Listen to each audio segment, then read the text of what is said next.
De 0 a 10, quanto você diria que você conhece a vida e a obra de Martinho Lutero? Quem quer falar aí? 0 a 10, dê uma nota. 4, Caio. 5, a Dalila. 1, o Júnior. Isso que ele viu o filme do Lutero, viu? Quem mais? Quem conhece aqui Lutero, nota 7.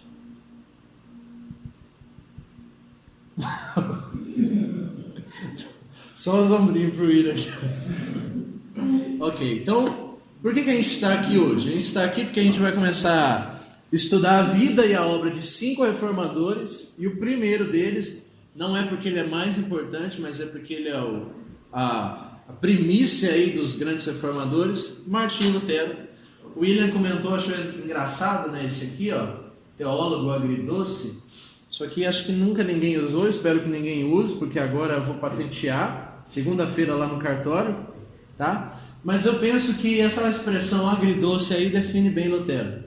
Eu acho que ele é um teólogo que ele é tanto doce quanto salgado ao mesmo tempo, e isso é bom que aconteça. Talvez eu precise aí cada vez mais me espelhar nesse aspecto. Queria pedir para o Danilo dar aquela batidinha antes da gente começar. Já que a EBD é mais informal, né? Não vai aparecer na câmera, o Alan corta, né? E a gente vai ter vários textos aqui para a gente ler, ó. Olha os irmãos, a habilidade dele, ó. É uma batida só. Olha lá.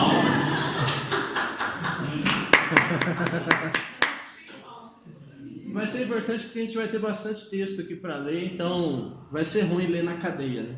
Tá bom? Então vamos passar, irmãos. Primeiro a gente vai ver alguns pontos aqui sobre Lutero antes da Reforma, ou pré-Reforma. Quem era Martinho Lutero? Primeiro aspecto que eu quero te lembrar aí é do contexto religioso da época. Se você especialmente assistiu o filme de Lutero, e eu recomendo que você faça isso, é um filme, acho que do ano 2002, 2003, mas é o melhor filme assim na área de Lutero. É um filme com uma filmagem moderna e atual, e que ele traça a vida inteira de Martinho Lutero. Então é importante a gente entender, nesse filme mostra muito o contexto religioso que a Alemanha e a Europa em geral vivia. Era um contexto de medo da morte, era um contexto de falta de sentido na vida, contexto de muitas enfermidades. Lembra aí do contexto da peste negra que se espalhou pela Europa? Milhões de pessoas morreram na Europa por causa dessa peste.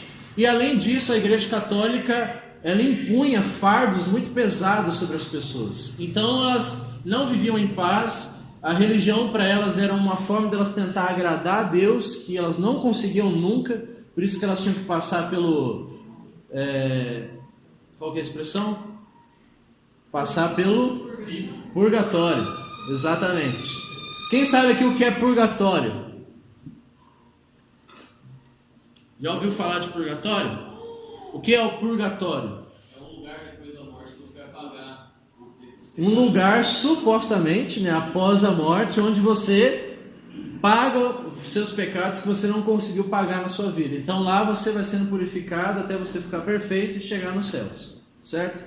Então assim, se você for assistir o filme, você vai ver que as pessoas elas eram obrigadas a subir as escadas lá de Roma, pelos degraus, ajoelhados, rezando terço, rezando isso, dando dinheiro para pagar livramento dos parentes lá do inferno, do purgatório. Então a Igreja Católica, ela levava as pessoas a esse desespero espiritual. Era a Igreja de Cristo, que nessa época era a Igreja Católica, infelizmente, com os seus erros, suas máculas, mas os eleitos também estavam nessa igreja. Em vez dela aliviar os fardos e as cargas dos crentes com a graça de Cristo, ela colocava a mão sobre eles, certo? Vamos pensar um pouquinho aqui na família de Lutero. A família de Lutero não era uma família rica, nem uma família muito pobre. Os pais deles, eles trabalhavam assim na mina, especialmente o pai dele, né, para pagar os estudos de Lutero para que ele fosse então um advogado. Então todo o dinheiro da família foi direcionado para que ele entrasse na Universidade de Direito, que estava bombando na época. A Igreja Católica começou a abrir várias universidades, né? E aí Lutero ele entra não pela sua muita vontade, mas ele entra para fazer direito. Então ele vem de um contexto de uma família com algumas necessidades, uma família que priorizava essa parte do estudo. Então quando ele entra nesse curso de direito, ele começa então a crescer intelectualmente e vários outros aspectos.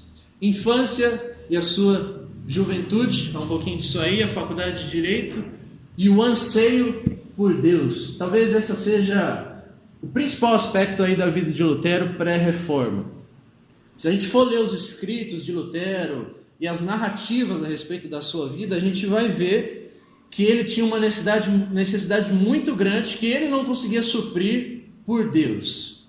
Ele não conseguia sentir o amor e a graça de Deus, ele não conseguia enxergar Deus como um ser bondoso, como a Bíblia diz. Pelo contrário, ele tentava lutar contra ele mesmo para ele tentar amar esse Deus que ele não via como amá-lo. Então, é bem interessante essa questão do anseio por Deus em Lutero.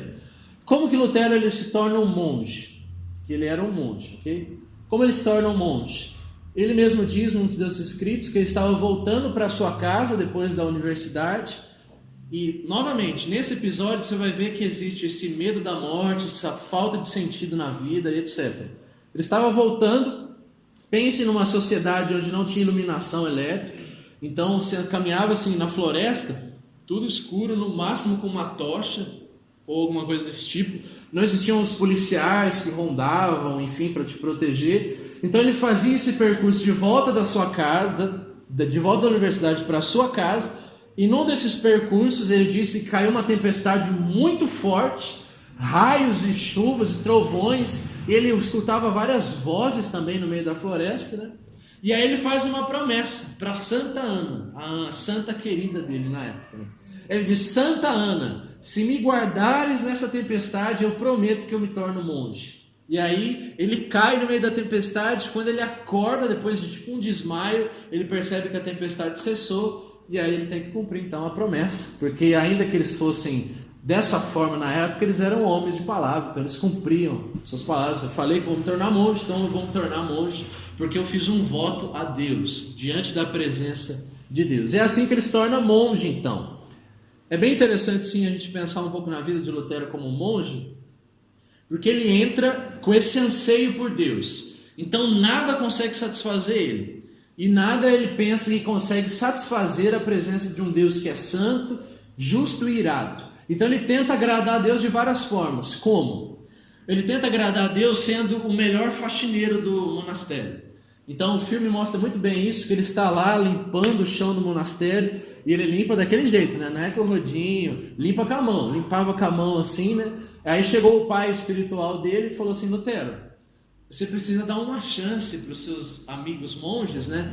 Porque dá uma olhadinha para trás aqui, o piso seu é o piso mais limpo do monastério, não tem mais o que você limpar aqui, mas você está se esforçando para tentar agradar a Deus. Outra coisa importante para a gente lembrar, ou se você não conhece, saber, Lutero, quando ele tentava agradar a Deus, ele achava que ele ia agradar a Deus se ele confessasse toda e qualquer espécie de tipo de pecado da sua vida. Então ele confessava lá um pecado de cobiça. Só que aí ele chegava para o padre no mesmo dia, ele confessava um outro pecado assim, ó, mínimo. E aí todos os dias ele estava dentro do confessionário confessando aqueles mesmos pecados simples, pecadinhos brancos, pecados banais, para o padre, para o pai espiritual dele, né? Aí no filme também mostra isso. Então muita coisa aqui é interessante você ver no filme. Porque o padre espiritual dele diz o seguinte: Lutero, estou cansado das suas confissões, porque você não me confessa nenhum pecado que é grave mais. Esses pecados aí eu estou cansado, você vem aqui para confessar as mesmas coisas todo dia, você está se cansando, você não está conseguindo encontrar o perdão de Deus. Você precisa achar o perdão de Deus, né? Tanto que aí chega um momento onde o pai espiritual dele pega um crucifixo que ele tinha, né? Entrega nas mãos de Lutero e diz: Lutero, quando você se sentir assim desesperado espiritualmente, segura nesse crucifixo, né? E começa a dizer: sou teu, salvai-me. Então é bem interessante isso, é um católico dizendo, mas é muito importante. Por exemplo, quando você passa aí por momentos difíceis espiritualmente, você caiu em algum pecado, você está desesperado, e aí você começa a sentir que Deus já não te ama mais como Ele te amava antes, quando você não tinha caído naquele pecado. Quem nunca se sentiu assim? Todos nós. Todos nós temos dificuldades de acreditar no amor de Deus por nós, especialmente quando nós pecamos, ou melhor dizendo, quando a gente vê que a gente não é tão bom quanto a gente achava que a gente era. Então, Lutero pecava, e qual que era o segredo então para ele? Lutero, quando você pecar assim, olhe para o alto, faça o sinal da cruz no chão, ajoelhado, dobrado, deitado no chão, e diga: Senhor, sou teu, salvai-me.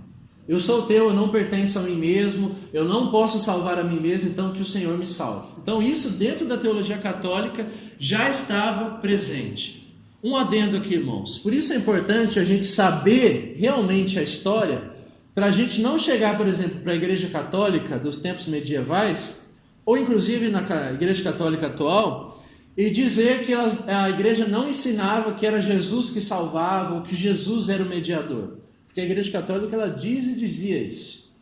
O ponto é o seguinte: não é que a Igreja Católica diz que Jesus não é o mediador e que os mediadores são os santos. Não. A Igreja Católica diz que os mediadores são os santos para nos levar até Jesus, que é o grande mediador. Então é importante você saber isso, para a gente não cair em erros aí de falar coisas que a gente não sabe. Então, isso é um pouquinho assim da vida de Lutero dentro daquele monastério. Ali ele estudava um pouco das cartas dos pais da igreja. Ele não chegou necessariamente a estudar a Bíblia completamente. Ele estudava assim, trechos após trechos. Ele nunca tinha visto uma Bíblia diante de si, mesmo sendo um monge naquela época. O grande segredo, então, na vida de Lutero é quando ele começa a ler Romanos, capítulo 1, no versículo 17, que ele lê que o justo viverá pela fé. Então, quando ele lê isso, ele fala que a justiça de Deus se revela no Evangelho, de fé em fé, como está escrito, o justo viverá pela fé. E quando ele lê isso, é como se um estalo tivesse dado na sua cabeça e ele tivesse compreendido que o que salva o homem é a fé dele somente na pessoa e na obra de Cristo Jesus. Certo? Então é importante a gente entender essa virada aí na vida de Lutero, que é a partir da leitura do texto bíblico e como o texto bíblico ele molda a nossa visão da salvação, a nossa visão a respeito de Deus. Lutero, escrevendo sobre essa experiência dele, ele disse que quando ele leu Romanos 1,17, é como se os portais dos céus estivessem abertos diante dele, ele pudesse entrar agora na presença de Deus. E ele dizia o seguinte também: eu não consigo amar esse Deus que a igreja prega para mim, porque ele se diz tão santo, e tão justo, e tão irado, e ele manda que os homens façam coisas que os homens não conseguem fazer. Então eu odeio esse Deus, porque ele sabe da minha condição, ele sabe que eu sou pó, mas ele ainda quer que eu seja perfeito. Isso a Igreja Católica dizia, e não a palavra de Deus. Então, quando ele descobre quem é o Deus da Sagrada Escritura, os portais do céu se abrem para ele, e ele então conhece a doutrina chamada sola fide, que nós somos salvos somente por meio da fé, que nós vamos ver daqui a alguns domingos. Tudo aqui? Tudo certinho? Ok? Outra coisa importante aqui é a dieta de Worms. O que é a dieta de Worms? É um momento crucial onde Lutero ele é excomungado da Igreja Católica. Então, ele conhece esse texto aqui de Romanos 1,17 por volta de 1516 e 1517. Em 1517 ele afixa as 95 teses na porta do castelo da igreja. Outra coisa importante para você saber: quando Lutero chega lá para pregar as teses lá na porta do castelo, ele não está sendo um radical. Tipo, ele pega lá um papel, eu vou lá pregar na porta da igreja, lá quebrar aquela porta. Não. A porta da igreja era como se fosse um mural na época. Então todos os teólogos, os monges, iam lá na porta do castelo e colocavam suas teses para os debates que ocorriam na cidade.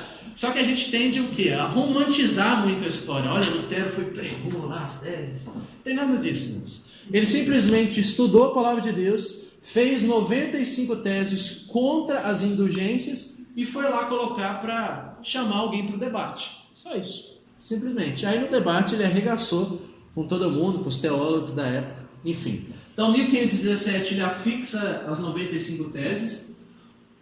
3 meses antes, ele afixa na mesma porta 97 teses, que são teses que a gente não conhece muito.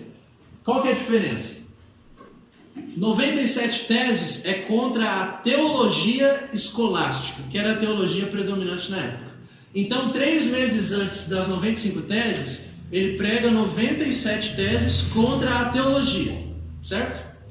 3 meses depois, ele prega 95 teses contra a prática daquela teologia que caía na indulgência, certo? Então, primeiro ele critica a teologia para depois criticar a prática de fé. Isso é importante para a gente saber. Então, em 1517, ele afixa as teses. Em 1518, ele participa de um debate na cidade de Heidelberg. Nesse debate participa Martin Bucer e outros reformadores conhecidos na época. Em 1521, é a Dieta de Worms, onde ele é chamado num tribunal para ele depor e para confessar a sua fé. E eles queriam então que ele negasse tudo aquilo que ele disse e havia escrito. Então ele diz que de forma nenhuma ele ia negar a Sagrada Escritura, porque ele estava cativo na sua mente a essa palavra, e que ele ia permanecer dessa forma que Deus assim o ajudasse. Certo? Depois dali então ele é excomungado, ele sai com um conduto lá de proteção contra a sua vida, porque certamente ele seria morto pela Igreja Católica. Isso por ordem do Papa. O Papa escreveu um edito dizendo que toda pessoa que protegesse Lutero, que colocasse Lutero num lugar seguro, que não entregasse Lutero para as autoridades, ela seria morta. Então Lutero estava correndo risco de vida, e ele sai então desse castelo, ele sai da Dieta de Worms, desse julgamento. Não é uma dieta calórica, ok? É uma dieta de termos jurídicos, ok? Então ele sai, ele é rapturado por um dos seus amigos e ele é levado para o castelo de Wartburg. Nesse castelo de Wartburg ele fica por volta aí de 1 ano e em 3 meses ele traduz o Novo Testamento para a língua alemã, certo? Nesse castelo então ele é disfarçado, ele se disfarça de Jorge, um cavaleiro. Ele não é mais Lutero, ele começa a criar uma barba, tem até umas fotos bonitas, aí que ele ficou bonito, né? Porque ele vai ganhando maturidade, né? Então a barba vai crescendo, ele vai deixando a barba. Então ele ficou meio que camuflado, ele já não era... Todo mundo pensou que Lutero havia morrido no meio do caminho, as pessoas mataram Lutero, mas ele se disfarçou de Cavaleiro Jorge. E aí ele começa a rodar a Alemanha para saber como que a reforma está indo. E aí quando ele começa a visitar as igrejas, ele vê que todo mundo está queimando as igrejas, está queimando os santos, destruindo as igrejas, dizendo que era isso que Lutero queria fazer. E aí ele fica irado com isso. Enfim, são algumas dessas coisas aí importantes para você entender a linha do tempo aí da vida de Lutero. Tudo certo? Vamos ver um pouquinho agora da sua teologia. Como Lutero enxergava a teologia. O que eu vou mostrar para vocês aqui é essa rosa que ficou conhecida como o selo da teologia de Lutero. Neste selo a gente consegue enxergar toda a teologia de Lutero. Ele desenhou isso com as suas próprias mãos e num dos seus textos ele explica o que significa cada cor, cada desenho. Então vamos ler. Ele diz: a rosa de Lutero é uma representação do mundo e um testemunho e resumo gráfico da fé luterana. O seu significado representa um caminho ao coração de Deus. No centro do selo encontra-se a cruz negra, lembrando a prisão, o julgamento, a condenação e a crucificação de Jesus Cristo. Então, no centro, Evangelho. Essa cruz negra ela é envolvida pelo coração vermelho, que, segundo a fé luterana, lembra o amor de Deus pela sua criação, a sua misericórdia e seu envolvimento com a salvação da humanidade. O vermelho simboliza o sangue, paixão, um doar-se total ao objeto do amor. A cruz negra e o coração vermelho estão envoltos por uma rosa branca.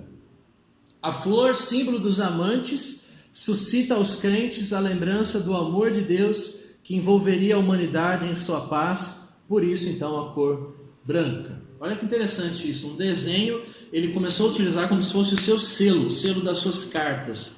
Então ele mandou fazer esse selo aí com isso. A rosa branca, por sua vez, está rodeada por um campo azul, lembrando o céu, o reino de Deus, reino para o qual Cristo apontou em sua vida e pregação.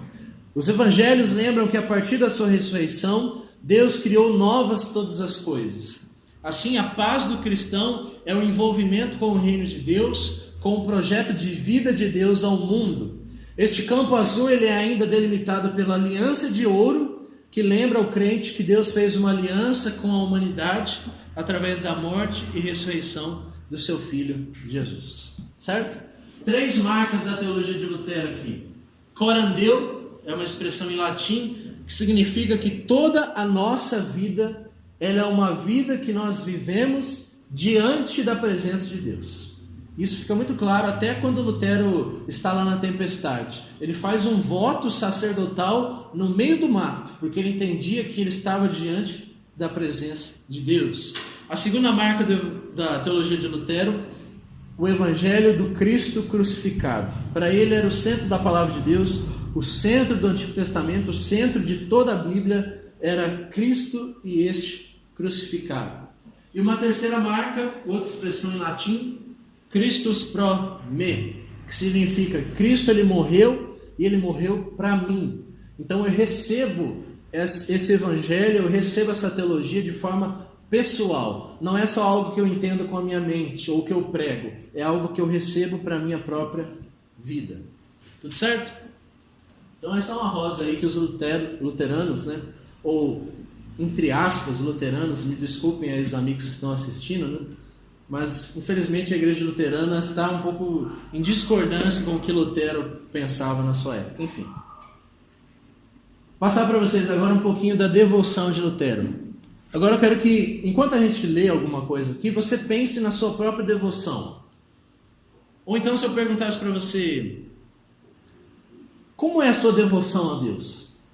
Como é o seu momento onde você devota tempo, coração, lugar para você estar com Deus, para você amar a Deus, para você orar a Deus, para você adorar a Deus? Como é a sua devoção? Você tem um método, você tem uma metodologia, você lê a Bíblia, quantas vezes você ora? Como é essa devoção a Deus? Então a gente vai ver um pouquinho da devoção de Lutero. Isso aqui é um texto do próprio Lutero. Diz o seguinte: passo-te a minha experiência com a oração e a maneira como costumo praticá-la. O nosso Senhor Deus conceda a todos os demais que o possais fazer melhor. Em primeiro lugar, às vezes eu sinto que, por causa de ocupações ou pensamentos alheios, fiquei frio ou perdi a vontade de orar, pois a carne e o diabo estão constantemente dificultando e impedindo a oração. Nesses momentos, o que Lutero fazia?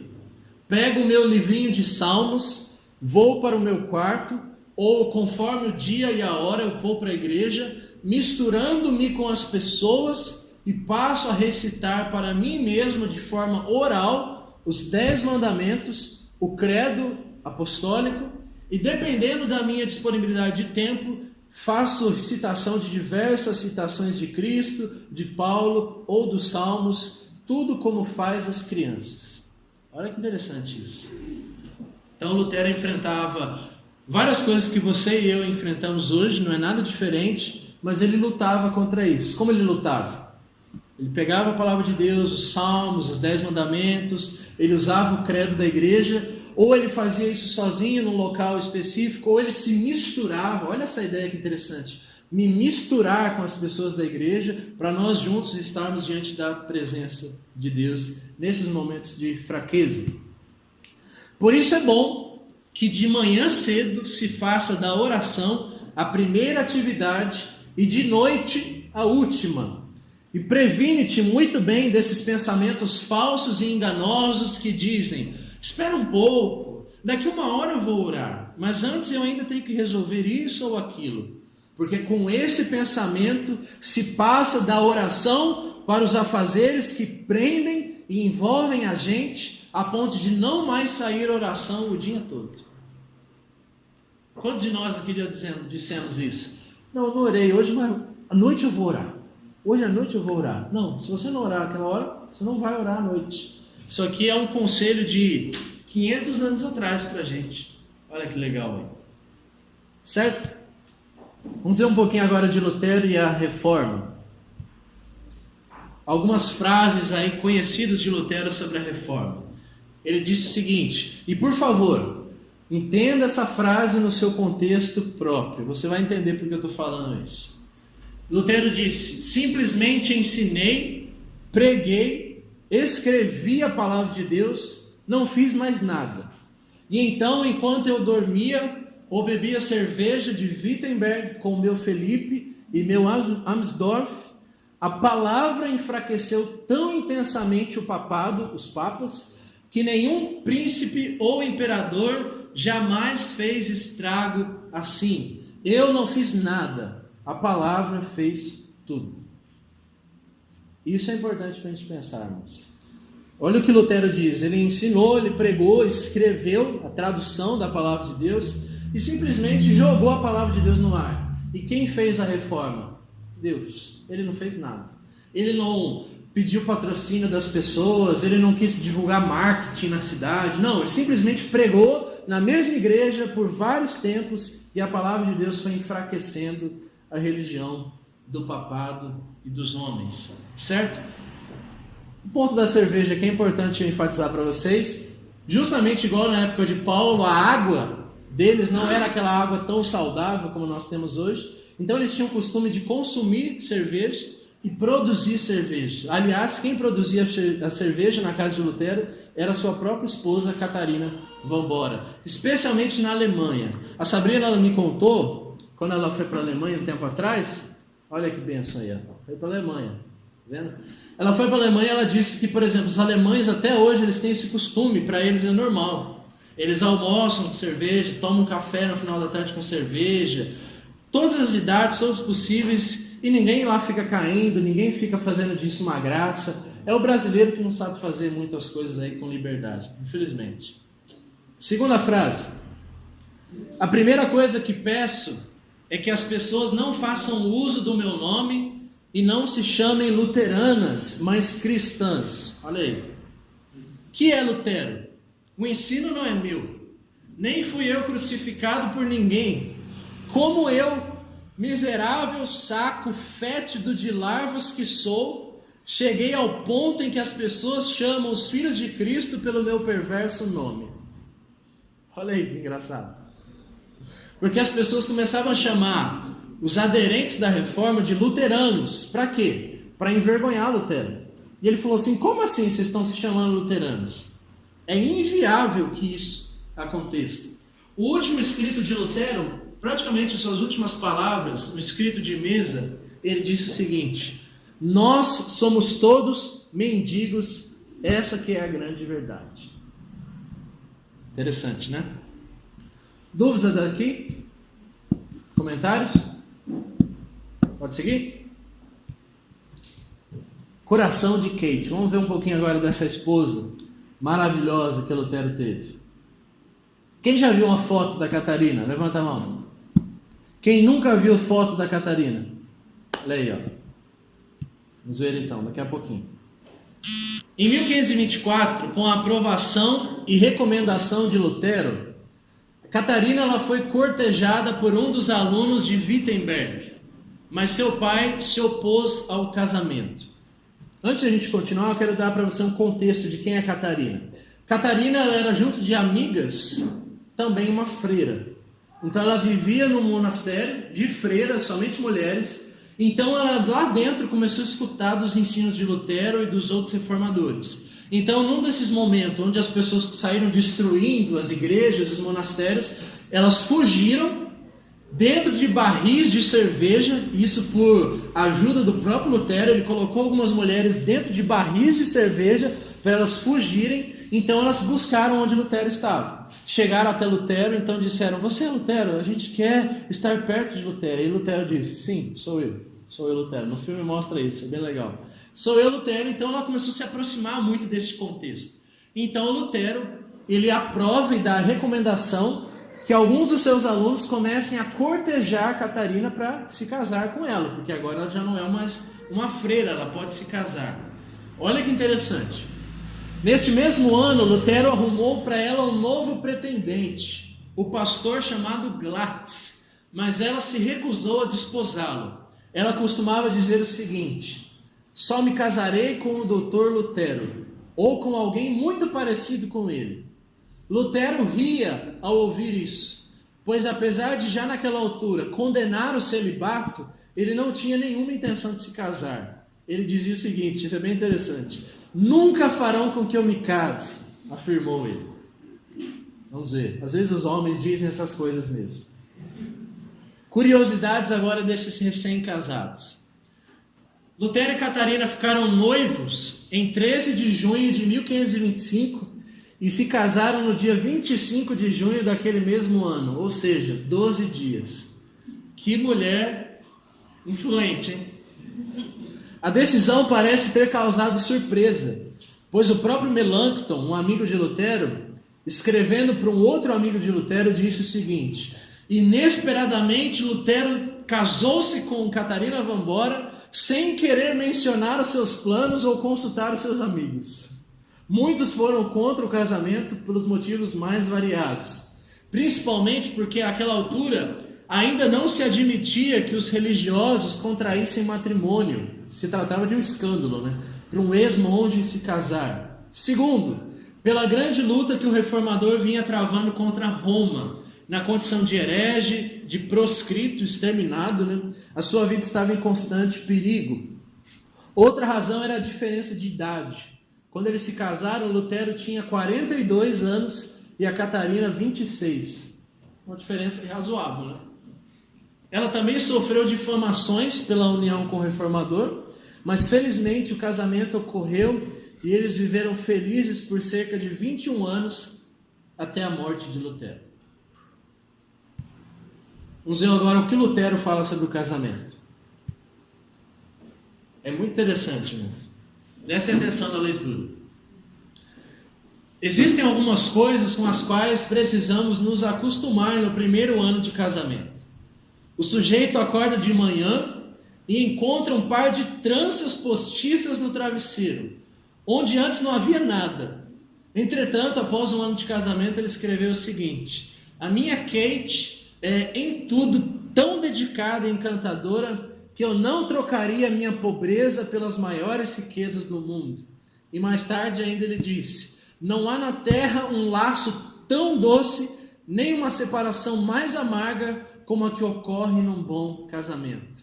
Finalmente, ele é bem conhecida essa sua declaração: não há relação mais bela, mais amável e mais desejável, nem comunhão e companhia mais agradável do que a de marido e mulher num casamento feliz. Olha que interessante aí. Lutero, que a gente conhece como um grande teólogo, né? Olha aí a sua visão sobre casamento. Depois de um ano aí ele foi acostumando, né, com o casamento. Mas imagina um homem de 42 anos, passando tudo que ele passou naquela época, ainda se casando com uma moça de 26 anos. Então é uma dificuldade extrema aí de relacionamento. Outra frase dele: a minha querida Kate me mantém jovem e em boa forma também. Sem ela eu ficaria totalmente perdido. Parece a Vitória aí, William. Ela aceita de bom grado as minhas viagens, e quando eu volto ela está sempre me aguardando com alegria. Ela cuida de mim nas minhas depressões e suporta os meus acessos de cólera.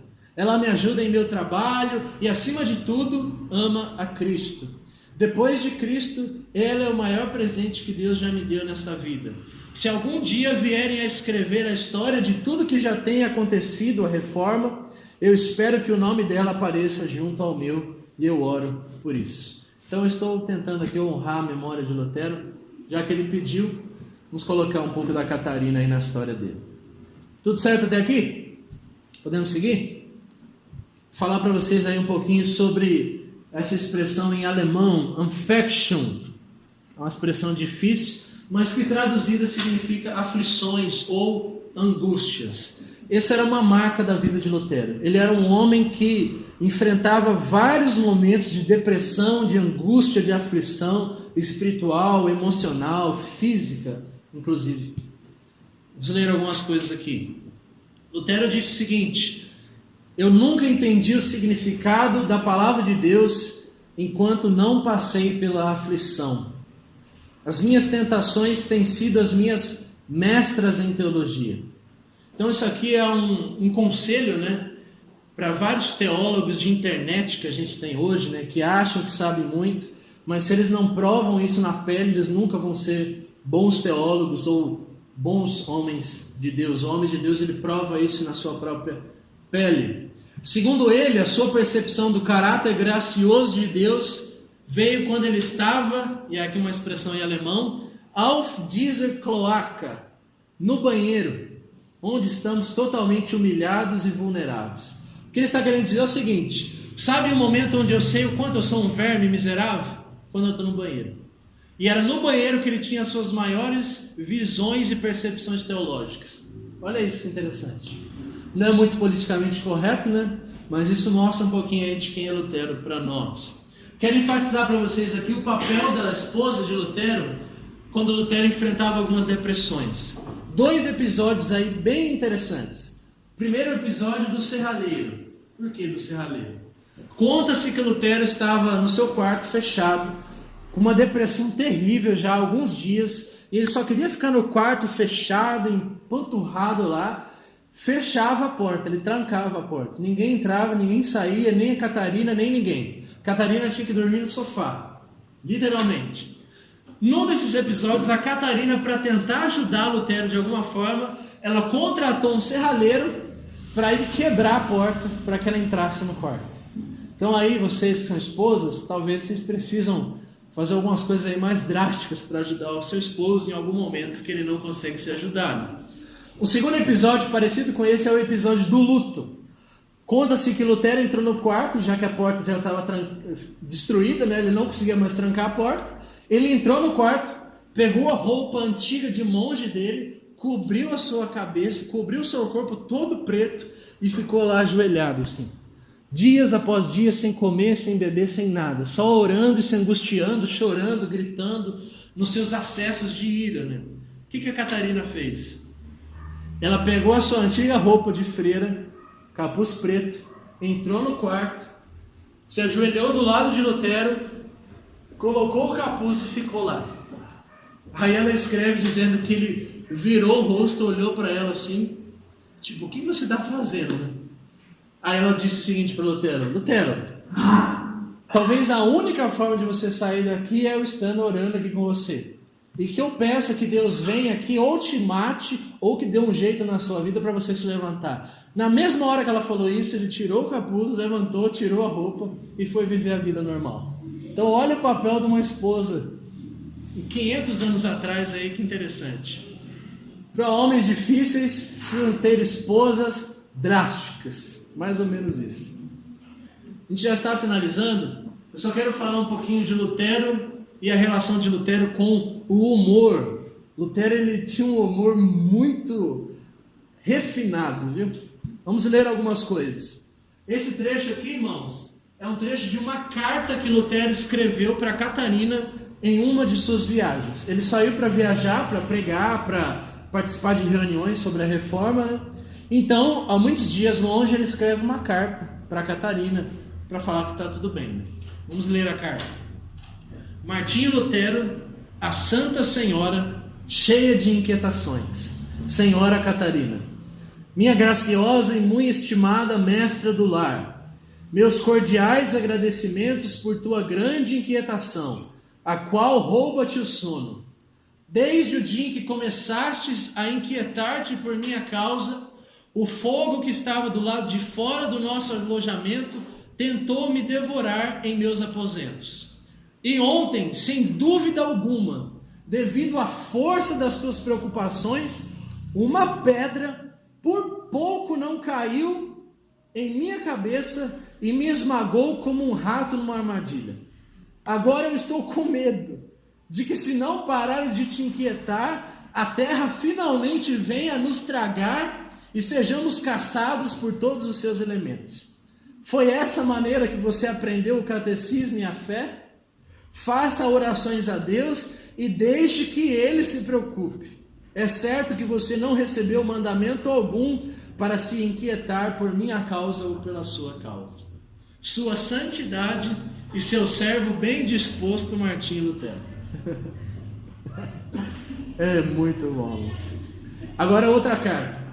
Em uma carta, tentando justificar sua demora para retornar para casa por causa de uma enchente, Lutero disse o seguinte para Catarina: eu não imaginava que o Saale, é um rio da Alemanha, pudesse provocar tamanho alagamento e mover as pedras, bem como todas as coisas, de um lado para o outro desse jeito. não há mais nada a dizer. Vocês orem por nós e sejam bons. Eu estou certo de que se você estivesse aqui, também teria nos aconselhado a agir dessa maneira. Então, como você pode ver, ao menos uma vez na vida estou seguindo o seu conselho. Com esta carta eu te entrego a Deus. Amém. Agora, essas duas frases aqui estão num livro de Lutero que foi escrito pelos seus alunos, livro chamado Conversas de Mesa. O que é isso? Quando Lutero se assentava com seus alunos para conversar, bater papo, alguns alunos escreviam tudo que Lutero dizia para guardar de recordação. E esse livro ficou conhecido como Conversas de Mesa. Duas frases bem legais aí para nós.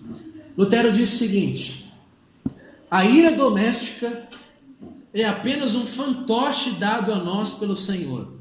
Se eu posso suportar a ira do diabo, do pecado e da consciência, eu posso suportar a ira da minha Kate Van Bora. Outra frase ele disse o seguinte: se no céu não tiver sorriso, eu não quero ir para lá. Então, isso é para mostrar um pouquinho aí que Lutero, ele era um homem sério, um teólogo dedicado, mas isso não quer dizer que ele era chato e infeliz. Ele tinha um humor muito aguçado aí. Agora, o que a Kate dizia sobre o casamento?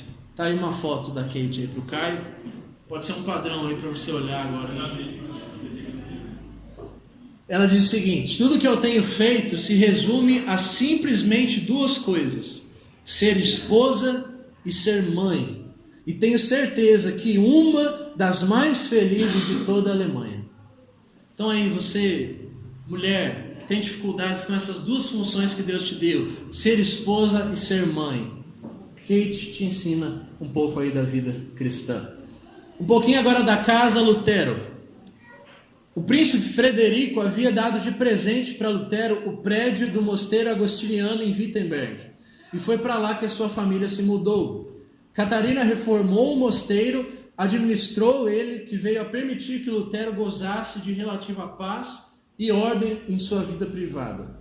A Catarina dirigia e administrava as finanças da família para que Lutero pudesse se dedicar às tarefas que essencialmente lhe competiam: escrever, ensinar e pregar.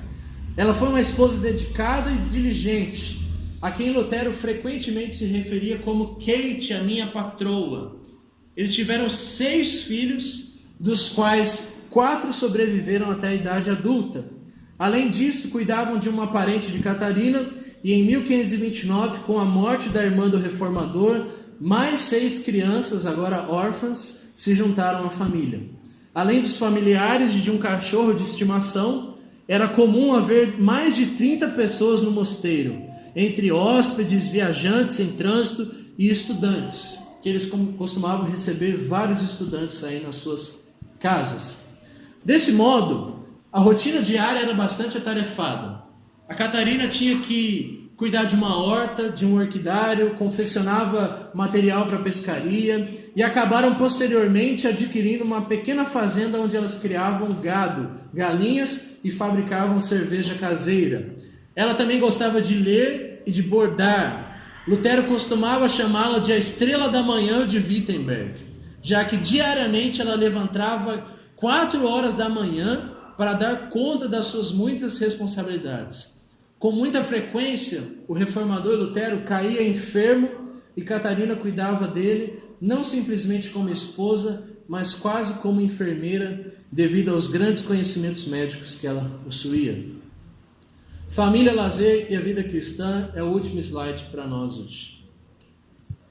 Em termos de recreação, Lutero, será que brincava? Ele se divertia? Como que era nessa época aí? Tinha diversão, lazer?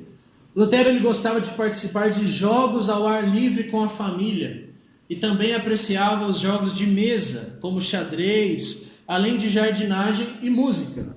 Ele e Catarina eram pais diligentes, disciplinando seus filhos em amor. O seu lar era famoso pela vitalidade e a felicidade ali reinantes.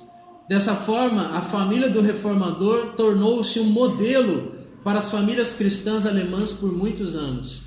Lutero considerava o casamento como a melhor escola para moldar o caráter e a vida familiar, um método excelente e apropriado para treinar e desenvolver as virtudes cristãs da firmeza, paciência bondade e humildade. Quero que você abra em Hebreus 12 e a gente finaliza com esse texto. Hebreus capítulo 12, versículo 1. Quem achar pode ler.